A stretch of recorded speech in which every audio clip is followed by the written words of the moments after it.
ನೋಡಿ, ನಾನು ಭಾಳ ಸ್ಪಷ್ಟವಾಗಿ ತಮ್ಮ ಮುಂದೆ ಹೇಳಿದ್ದೇನೆ. ನಾನು 135 ಜನ ಇದ್ದಾಗ ಪ್ರಾದೇಶಿಕ ಪ್ರಾತಿನಿಧ್ಯತೆ ಅಥವಾ ಸಾಮಾಜಿಕ ನ್ಯಾಯ ಕೊಡೋದು ಭಾಳ ಕಷ್ಟದ ಕೆಲಸ.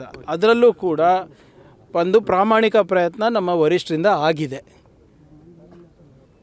ಈಗ ಅದರಲ್ಲಿ ಎಲ್ಲರಿಗೂ ಕೂಡ ಸಮಾಧಾನ ಮಾಡಲಿಕ್ಕೆ ಆಗೋದಿಲ್ಲ. ಹೈಕಮಾಂಡ್ ಏನು ಡಿಸಿಷನ್ ತೊಗೊತೀವಿ ಅದಕ್ಕೆಲ್ಲರೂ ಬದ್ಧರಾಗಿದ್ದಾರೆ ಅಂತ ಕೂಡ ಹೇಳಿದ್ದಾರೆ. ಹೌದು, there are lot of deserving people, ಇಲ್ಲ ಅಂತ ಯಾರೂ ಹೇಳ್ತಾ ಇಲ್ಲ. ನಮ್ಮಲ್ಲಿ ನಾಯಕತ್ವದ ಕೊರತೆನೂ ಇಲ್ಲ, ಸಾಮರ್ಥ್ಯದ ಕೊರತೆನೂ ಇಲ್ಲ. ಕಷ್ಟ ಏನಪ್ಪ ಅಂದರೆ ಬರೀ 15% ಅವ್ರಿಗೆ ಮಾಡ್ಬೋದು ನಾವು. 224ನಲ್ಲಿ ಬರೀ 15%ಗೆ ಮಾಡ್ಬೋದು, 33 ಜನಕ್ಕೆ ಮಾಡ್ಬೋದು ನಾವು. ಸೊ ಸ್ವಲ್ಪ ಸಹಜವಾಗಿ ಕಷ್ಟ ಅಲ್ಲ. 135 ಇದ್ದಾಗ 30 ಜನಕ್ಕೆ ಮಾಡುವ ಅಂದರೆ ಯಾರಿಗೆ ಬಿಡೋದು, ಯಾರಿಗೆ ಹಿಡಿಯೋದು ಹೇಳಿ? ಅದು ಅವ್ರು ಚರ್ಚೆ ಮಾಡಿರ್ತಾರಲ್ಲ ಇವರೇ. ನೋಡಿ, ಅದೇ ದಟ್ ಈಸ್ ಪ್ರೆರೋಗೇಟಿವ್ ಆಫ್ ಪಾರ್ಟಿ ಅಲ್ಲ. ಇದು ನೀವು ಮಾಧ್ಯಮದಲ್ಲಿರೋದು, ನಮ್ಮಲ್ಲಿ ಏನು ಚರ್ಚೆ ಆಗಿಲ್ಲ. ನೋಡಿ, ಕ್ಯಾಬಿನೆಟ್ ಎಲ್ಲಿ ಯಾರು ಇರೋದು ಬಿಡೋದು ನನ್ನ ಆದ್ಯತೆ ಅಲ್ಲ, ಮುಖ್ಯಮಂತ್ರಿಗಳ ಆದ್ಯತೆ. ನೀವು ಮುಖ್ಯಮಂತ್ರಿಗಳ ಪ್ರಶ್ನೆ ನಾನು ಕೇಳಿದ್ರೆ ನಾನು ಏನು ಹೇಳೋಕ್ಕಾಗ್ತದೆ?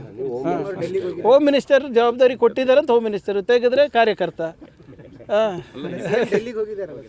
ಅದೇ ನೋಡಿ, ಅದೊಂದು ಸಾಮಾನ್ಯ ಪ್ರಕ್ರಿಯೆ ನಮ್ಮ ಪಾರ್ಟಿನಲ್ಲಿರ್ಬೋದು, BJPನಲ್ಲಿರ್ಬೋದು. ಒಂದು ಆಯ್ಕೆ ಪಟ್ಟಿ ಆದಮೇಲೆ ಹೋಗಿ ಹೈಕಮಾಂಡ್ ಅವರಿಗೆ ತೋರಿಸಿ ಅವ್ರದ್ದು ಏನಾದರೂ ಸಲಹೆ ಇದ್ದರೆ ಪಡೆದು ಬರೋದು. ಅದರಲ್ಲಿ ತಪ್ಪೇನಿದೆ? ಈಗ ನಾಳೆ ಆಗುತ್ತಲ್ಲ. ನೋಡಿ, ನಾನು ಹೇಳ್ದಂಗೆ ಎಲ್ಲ ಜಿಲ್ಲಾ ಉಸ್ತುವಾರಿಗಳು ಇದ್ದಾರೆ.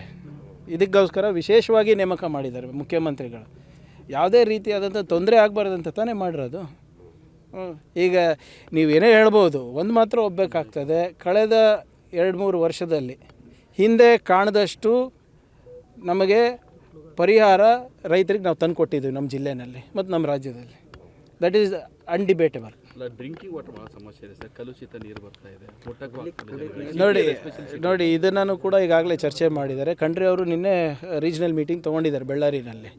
ಸೊ ನಾನು ಹೇಳ್ದಂಗೆ ಇದು ಒಂದು ವಿಚಿತ್ರವಾದಂಥ ಬೆಳವಣಿಗೆ. ಇದು ಎಲ್ನಿನೋ ಯಾವಾಗಲೂ ಆಗ್ತದೆ, ಈ ಸರಿ ಸೂಪರ್ ಎಲ್ನಿನೋ ಆಗಿರೋದು.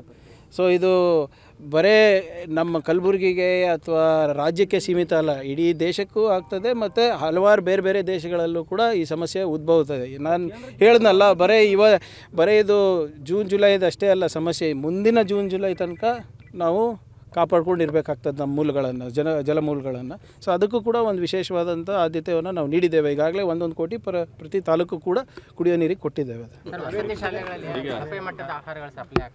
ನೋಡಿ, ಅದು ಆಗಲೇ ತನಿಖೆ ಮಾಡ್ತಾ ಇದ್ದೀವಿ. ಈಗ ಎರಡು ಪ್ರಕರಣಗಳು ನಮ್ಮ ಕಲಬುರಗಿನಲ್ಲಿ ಆಗಿದೆ. ಒಂದು ಅಫಜಲ್ಪುರ ಮತ್ತು ಒಂದು ದಂಡೋತಿ ಶಾಲೆಯಲ್ಲಿ, ಚಿತ್ತಾಪುರ್ನಲ್ಲಿ, ಸೇಡಂನಲ್ಲೂ ಆಗಿದೆ.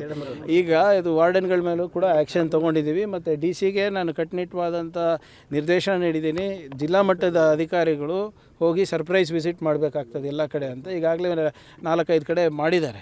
ಸ್ವಲ್ಪ ಇದನ್ನು ಹೆಚ್ಚು ರೀತಿಯಾಗಿ JDಗಳು ನೋಡ್ಕೋಬೇಕು. ಅವರಿಗೂ ಇವತ್ತು ಕರೆಸಿದ್ದೀನಿ ನಾನು.